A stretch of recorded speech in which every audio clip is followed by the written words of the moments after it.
What I class as therapy in my mind is, does it make you feel a little bit better? Most people think that therapy is just talking to someone, but would you say there are other things that are therapy? Yeah, I think traditionally my mind would also go, oh, you go and you speak to someone and that's therapy. But I actually think there are lots of different ways you can kind of provide therapy for yourself or, seek it in your life. I've had therapy. I've had traditional therapy. It was incredibly helpful for me. I would always shout from the rooftops about how helpful it is and how everyone should have it. However, it really isn't very accessible. There's lots of long waiting times and different types of therapy that are not offered, on the NHS.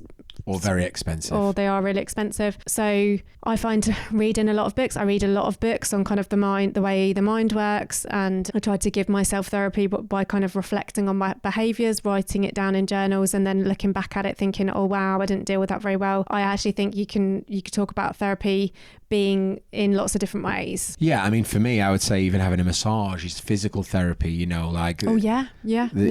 Going to listen to some music is like social therapy and, there's so many things. What I class as therapy in my mind is, does it make you feel a little bit better? Because, when people go, oh, that's very therapeutic. What they mean is, does it make you feel better? Yeah, it makes me feel better. So, actually for us, what we like, we've got that, what was that stick called? Palo Santo. Yeah.